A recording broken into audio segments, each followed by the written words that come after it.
Hello, my name is Jerome Motlhanke from Solbright University studying a BSc in Pure and Applied Mathematics, and my topic today will be human evolution.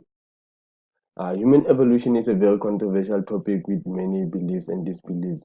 And as we go into the hierarchy of models, we'll see that we are at number six, and that's humans.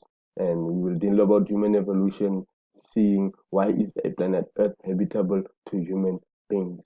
Now, before we go deeper into details into this topic, we're gonna do some critical thinking of which came first, the chicken or the egg.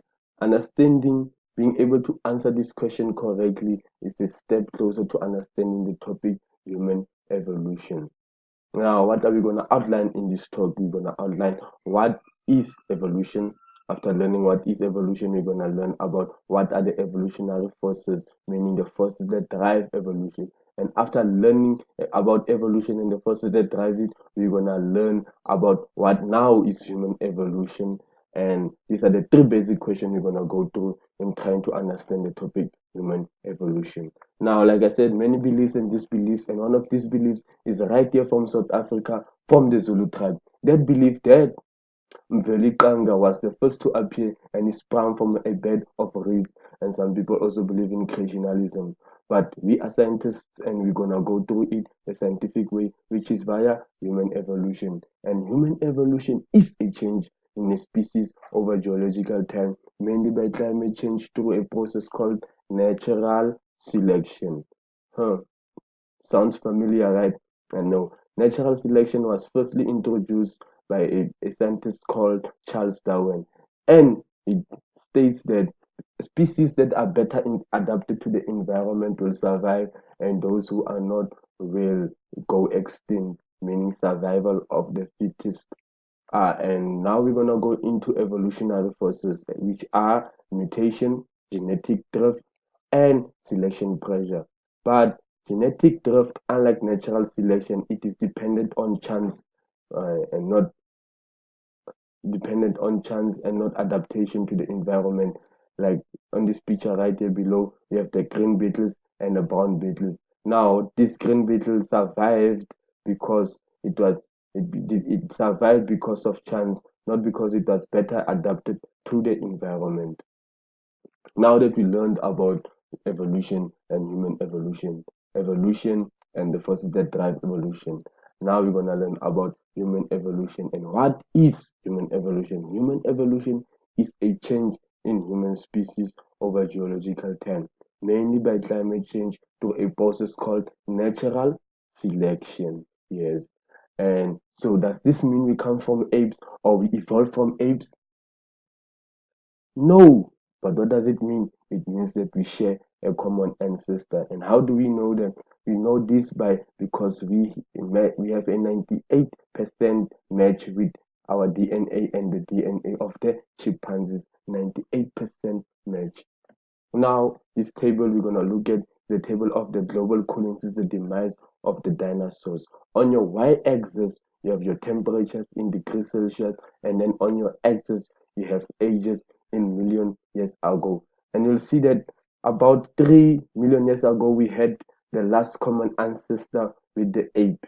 And the last common ancestor with the ape, this was proven by genetic evidence, like I mentioned. No fossils have found yet, and this is the tree. And then you'll see here the homininae is the last common ancestor we had with the ape. Now we're gonna look at primates. Primates are mammals with these two distinct features, which are the grasping fingers and toes. They also have binocular vision. They are also associated with bipedalism, meaning they walk with their own 2 feet. Now back to the table. After the last common ancestor, about 3 million years ago, you'll see that's when we started having the Australopithecus africanus. And the Australopithecus africanus was discovered right here in South Africa in a town called Taung, and the skeleton was named the Taung child. Now the Australopithecus africanus, it's about 1.22 meters tall, and it colonized South and East Africa. After the Australopithecus africanus, we have an Australopithecus sediba, also discovered in South Africa, called the local food, and it was discovered in 1997 by Lee Berger from the Witwatersrand University, and it's also about 1.2 meters tall. After the Australopithecus sediba, we have the Homo habilis, which is the first Homo, which existed about 2.5 million years ago. It is often referred as the handyman. It is the oldest known Homo species, and it existed in East Africa. After the Homo habilis, we're gonna have the Homo erectus, which existed about 2.5 million years ago. They are the first true and primitive humans. They had social character for food gathering, and they are the first hominid to leave Africa. After the first hominid to leave Africa, we have the Homo neanderthals. The Homo neanderthals first appeared about 230 million years ago. They are short, stocky, powerfully built, and they were closed. Population fewer than 100,000. They had shelter, they had culture, they buried each other, they were using tools, and they were one of the first to use fire. Now, after the Homo neanderthals, you'll think that we're gonna go into Homo sapiens. No, we still have the Homo naledi, which was also discovered in South Africa in 2013, but was first documented in 2015. It is the newest found addition to the hominids discovered by Rick Hunter and Steve Tucker. It's also not a direct Homo sapien ancestor, but we do also share a common ancestor with the Homo naledi. Now, after the Homo naledi, finally, it's the Homo sapiens, aka people. Right? The Homo sapiens are the last surviving hominids.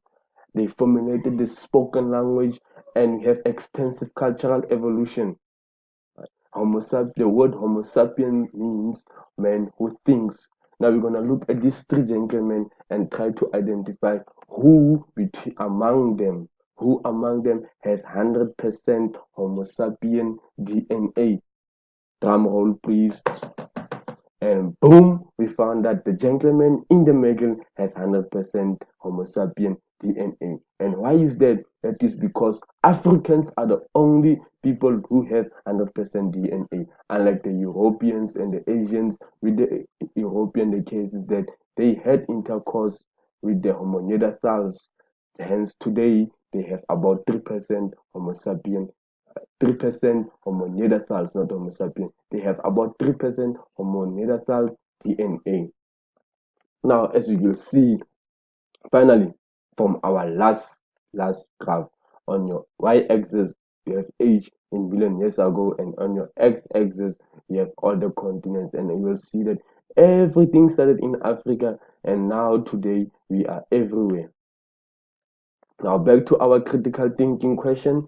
Which came first, the chicken or the egg? Are you ready to Are you ready?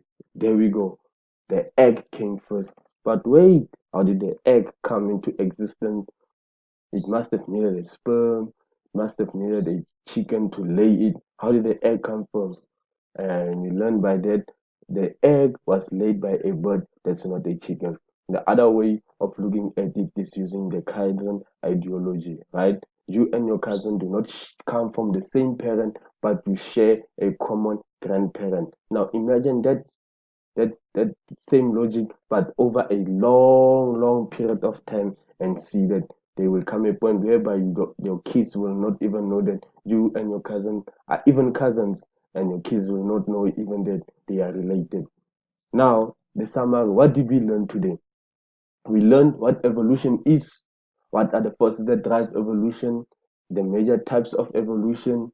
We also learned that humans did not evolve or come from apes, but we do share a common ancestor.